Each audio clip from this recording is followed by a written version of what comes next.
Yo, what is up guys? Welcome back to Millionaire Gaming. So I decided to do something a little different today. Today I'm going to be playing 4 different DS games of Tony Hawk and skate games. Which games would be considered the best games to play on the DS if you don't have a console? So with this video I'm going to start off with Tony Hawk's Downhill Jam for the DS. So let's get this shit started. And if I didn't say, my name is the shit. So Tony Hawk's Downhill Jam for the DS. What can I say about it?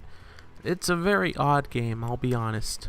Just because they try to do it like how they originally want to do this game, a downhill slalom game, like how they wanted the Tony Hawk series to go.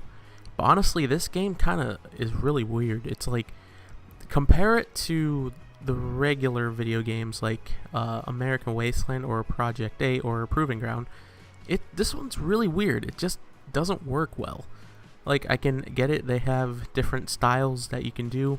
It does lack some tricks that you can't do and cannot do. Like, and I could tell it's more cartoony.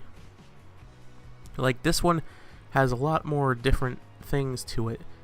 Like, there's power-up boosts, and the special meters are very different compared to the other ones, where they have, like, semi-realistic kind of tricks. But this one has, like, something, like, really strange. Like, I know there's a whole bunch of different game modes, but this game doesn't seem like it's too big of like a seller.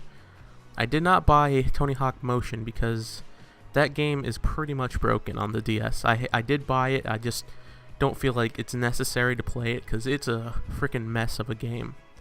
But as you can tell, this game's very strange. It's like you do have aggro kicks, but it's a totally different controller like scheme for it.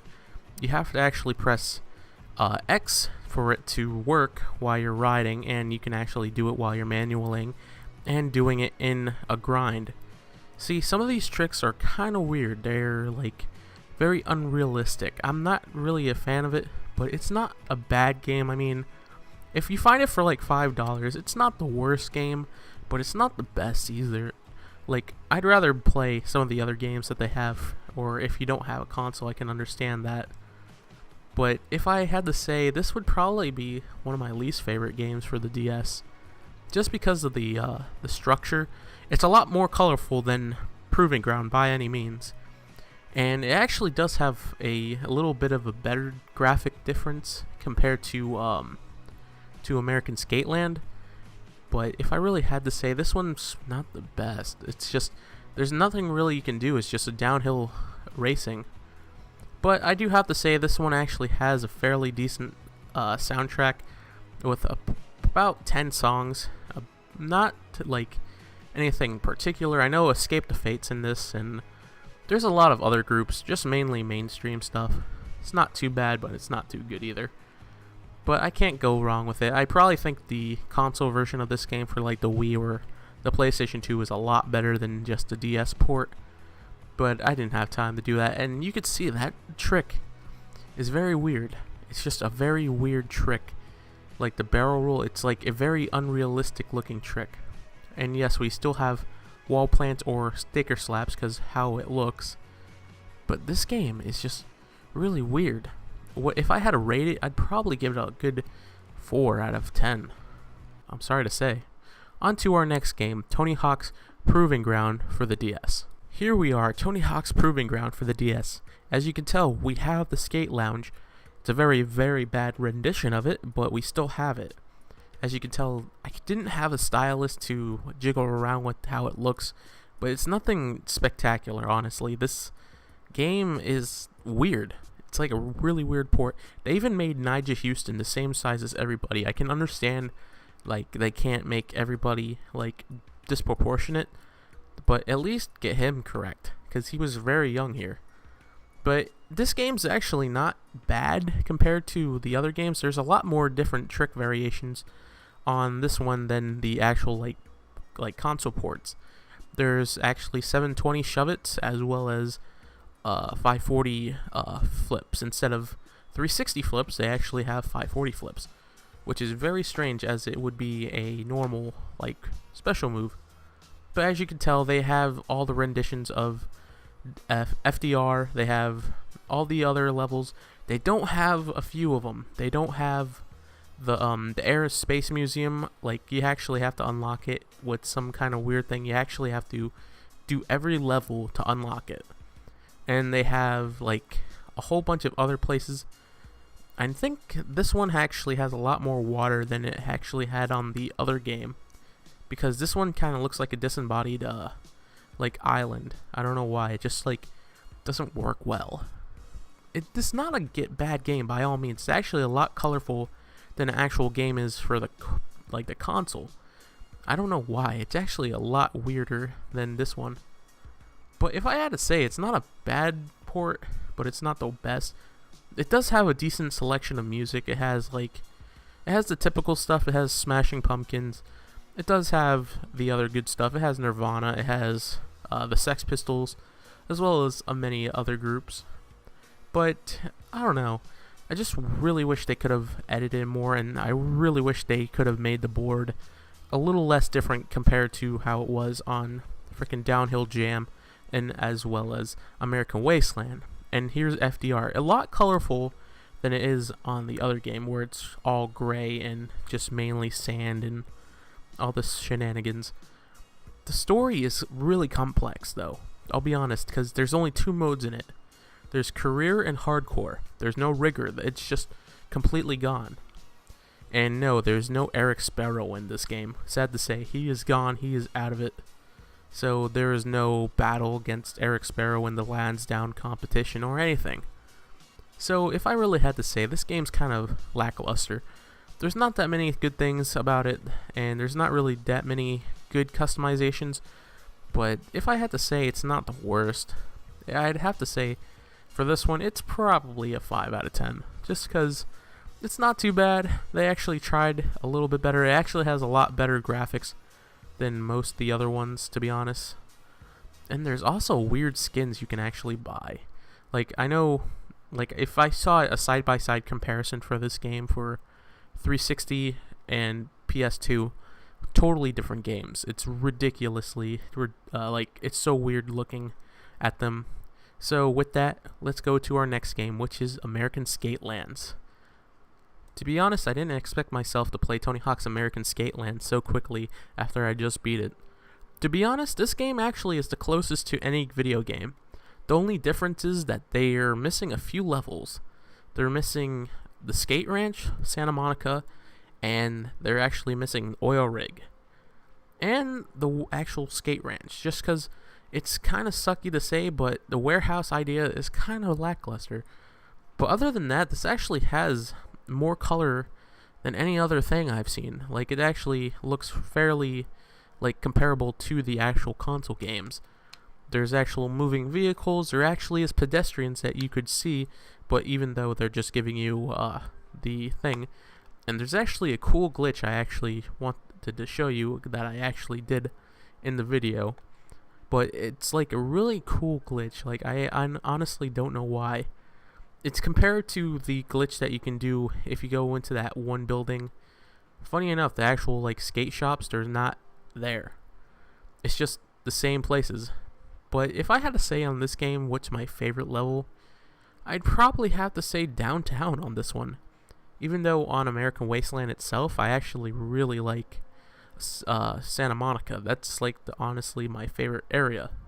It's very colorful, very vibrant. I don't know, it's really good. So in this soundtrack, there's a good amount of stuff, but there's a lot of music that's still cut.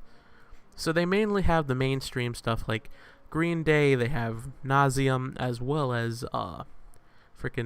Francis Black, or Black Francis from the Pixies.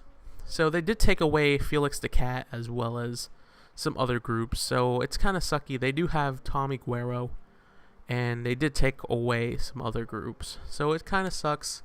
So if I had to say, this one's probably one of my best ones of the DS games. It's not the worst, but it's not the best. But the Vans Park, they did it kind of immaculate. Like, it actually looks really well done. The only thing they actually missed on it was the Powerade machines, as well as the poop from the thing. So now we are on East LA. They don't have the combo line, so if you guys are trying to do that, combo line one, I don't think you'll be able to get it because it's a pretty hard challenge to do. But if I had to say, this one's kind of decent looking. It's not the worst, but it's kind of cool how they actually like compare it. And then here is the Pro Skater 3 level that you actually unlock in the game. It's kind of weird how you get it, but it's just, they said Ronnie Mullen was doing a challenge here, and it seems like he was actually in the prison on the game on Pro Skater 4 as well as this one. So it's kind of interesting to see it, that they actually brought it back. I do think there's another game that has it. I think it's Project 8 for the PSP. I'm not exactly sure, but yeah. And then we have Warehouse, which you can buy and customize any way you want with the money that you earn during the whole career. Honestly, if I had to say, this game's probably the best one for me, but it all depends on what you want to play. Like, if you want to do something cool or actually have a storyline with cutscenes, then this one. Now on to our final game, which is the final DS game that we have for skateboarding, which is Skate It. I bet you guys did not expect this game to be on here, but yes, Skate It for the DS is pretty good. It just has the flick it controls of the controllers for like 360 and PS4s, but it also is kind of broken. See, there's some controls that you can do and you can't do. Like, you cannot do a coffin on like the ground. It's very difficult to do it anyway, but they do register if you do it as a grind, so that is kind of cool. But this challenge is actually kind of ridiculous to me. The challenges are fairly decent. The ones that I have to say that are easier is probably the ones for American Wasteland, then this one, then probably Downhill Jam, and then Proving Ground. Proving Ground is just absolutely, actually horrible. Like, the game is so weird, like, it's unbelievable. But I actually do enjoy Skate It. It actually has a pretty good story. Like, it's like the same story that you play as on the Wii version, but there are more characters, and it's not actually kind of dead, like as they said it was, but you can actually see people skating around as well as cars. In certain areas of the game, that is. But some of these AI people, they're actually pretty hard to beat. Like, you have to be very specific when it comes to like your trick, because you can't do certain tricks. You can't do a double heel flip or double kick flip. You can do a late flip. They probably won't get it, but sometimes this game's actually kind of broken. But as for the graphic wise, I'd probably say this one's one of the better ones besides Proving Ground. But if I had to say, this game's not the best, but it's not the worst. I know I'm kind of pessimistic right now, but if I really had to say, this one's probably in my top 2. Like, this is probably my second one, because American Skateland's probably number 1. Then the freaking Downhill Jam, and then Proving Ground. So this game is not bad, but the only thing that really lacks right now is the soundtrack. There's a total of 4 songs, which are pretty much the only thing. There's Suicidal Tendencies, there's The Clash, they have Masaji and Fugu, as well as there was another group. I think it's another group, I know it, but it's the people that do Ghost Town. I think it's the Specials. Yeah, it's probably the Specials, and then that's it. That's all you get. But you do get a fairly decent amount of levels. There's a lot more continents and levels. As for the other ones, there's like 8, 6, and 8. Which isn't a bad selection by all means. Just this one lacks because of the music. You can actually play online with people still, but it's pretty broken. So, in conclusion, which game is the best to play for the DS? If I really had to say, it'd probably be American Skateland. That's in my opinion. Then probably Skate It. Then probably Downhill Jam and Proving Ground. But I know that the last one that I would never try is Motion, but let's be honest, Motion's pretty broken, and there's not a lot of people that actually have the Game Boy slot so you can play the game. So I hope you guys enjoy this video. I know it's not a typical video that I usually make. So with that, I'm the shit. I hope you guys enjoyed, and I will see you guys in the next video. Peace out.